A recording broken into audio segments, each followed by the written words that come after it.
More than 30 religions and religious cults were represented on the faculty of this Temple of Religious Philosophy.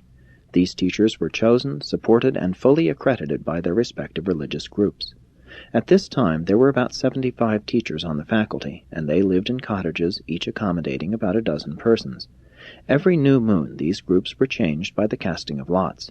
Intolerance, a contentious spirit, or any other disposition to interfere with the smooth running of the community would bring about the prompt and summary dismissal of the offending teacher.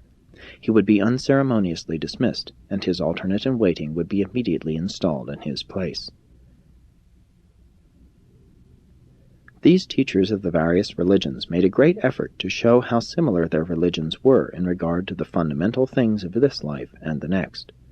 There was but one doctrine which had to be accepted in order to gain a seat on this faculty. Every teacher must represent a religion which recognized God, some sort of supreme deity. There were 5 independent teachers on the faculty who did not represent any organized religion, and it was as such an independent teacher that Jesus appeared before them. When we, the Midwayers, first prepared the summary of Jesus' teachings at Urmia, there arose a disagreement between the Seraphim of the churches and the Seraphim of Progress as to the wisdom of including these teachings in the Urantia revelation.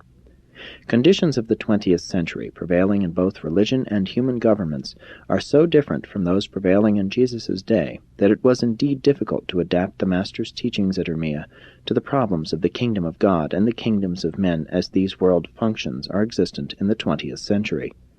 We were never able to formulate a statement of the Master's teachings which was acceptable to both groups of these seraphim of planetary government. Finally, the Melchizedek chairman of the Revelatory Commission appointed a commission of 3 of our number to prepare our view of the Master's Urmia teachings as adapted to 20th century religious and political conditions on Urantia. Accordingly, we 3 secondary Midwayers completed such an adaptation of Jesus' teachings, restating his pronouncements as we would apply them to present-day world conditions, and we now present these statements as they stand after having been edited by the Melchizedek chairman of the Revelatory Commission. 4. Sovereignty, divine and human. The brotherhood of men is founded on the fatherhood of God.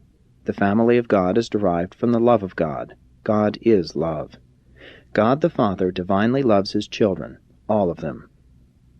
The kingdom of heaven, the divine government, is founded on the fact of divine sovereignty. God is spirit.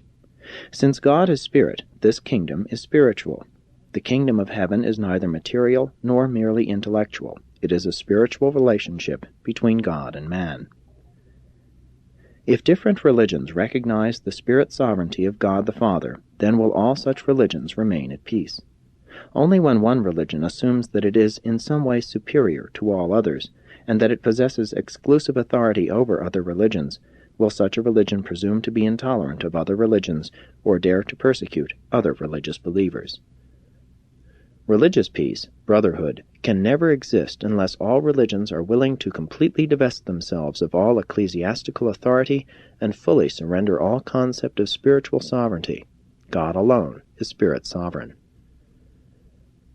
You cannot have equality among religions, religious liberty, without having religious wars unless all religions consent to the transfer of all religious sovereignty to some superhuman level, to God himself.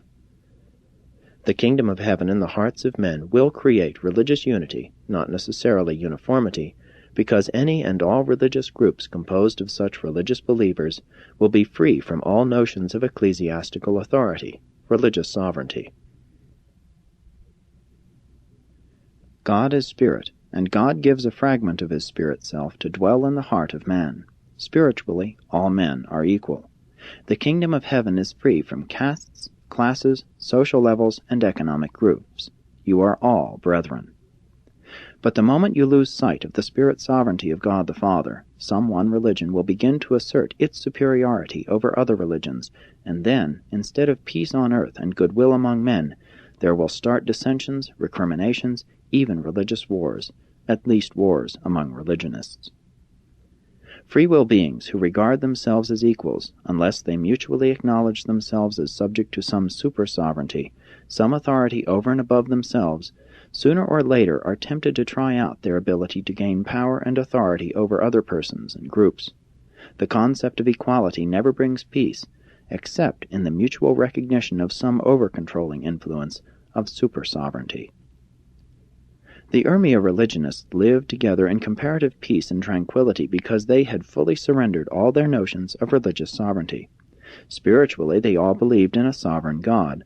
Socially, full and unchallengeable authority rested in their presiding head, Symboiton. They well knew what would happen to any teacher who assumed to lord it over his fellow teachers.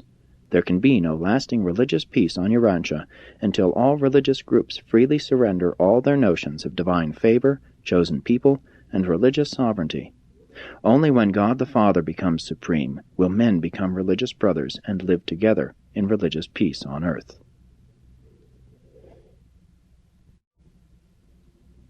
5. Political sovereignty.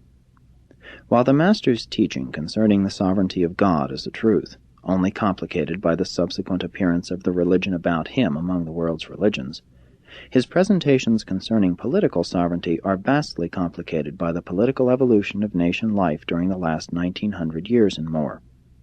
In the times of Jesus, there were only two great world powers, the Roman Empire in the west and the Han Empire in the east, and these were widely separated by the Parthian kingdom and other intervening lands of the Caspian and Turkestan regions. We have, therefore, in the following presentation departed more widely from the substance of the Master's teachings at Urmia concerning political sovereignty, at the same time attempting to depict the import of such teachings as they are applicable to the peculiarly critical stage of the evolution of political sovereignty in the 20th century after Christ. War on Urantia will never end so long as nations cling to the elusive notions of unlimited national sovereignty. There are only two levels of relative sovereignty on an inhabited world: the spiritual free will of the individual mortal and the collective sovereignty of mankind as a whole. Between the level of the individual human being and the level of the total of mankind, all groupings and associations are relative, transitory, and of value only insofar as they enhance the welfare, well-being, and progress of the individual and the planetary grand total, man and mankind. Religious teachers must always remember that the spiritual sovereignty of God overrides all intervening and intermediate spiritual loyalties. Someday civil rulers will learn that the Most Highs rule in the kingdoms of men. This rule of the Most Highs in the kingdoms of men is not for the especial benefit of any especially favored group of mortals. There is no such thing as a chosen people. The rule of the Most Highs, the over-controllers of political evolution, is a rule designed to foster the greatest good to the greatest number of all men, and for the greatest length of time. Sovereignty is power, and it grows by organization. This growth of the organization of political power is good and proper, for it tends to encompass ever-widening segments of the total of mankind. But this same growth of political organizations creates a problem at every intervening stage between the initial and natural organization of political power, the family, and the final consummation of political growth, the government of all mankind, by all mankind, and for all mankind. Starting out with parental power in the family group, political sovereignty evolves by organization as families overlap into consanguineous clans, which become united, for various reasons, into tribal units, super-consanguineous political groupings.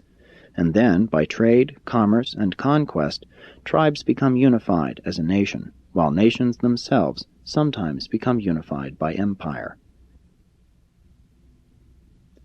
As sovereignty passes from smaller groups to larger groups, wars are lessened.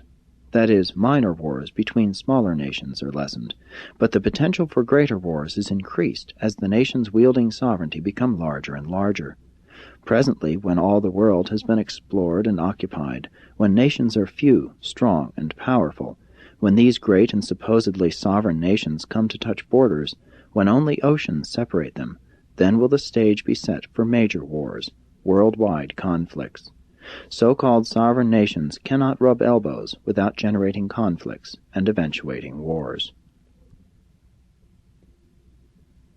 The difficulty in the evolution of political sovereignty from the family to all mankind lies in the inertia resistance exhibited on all intervening levels. Families have on occasion defied their clan, while clans and tribes have often been subversive of the sovereignty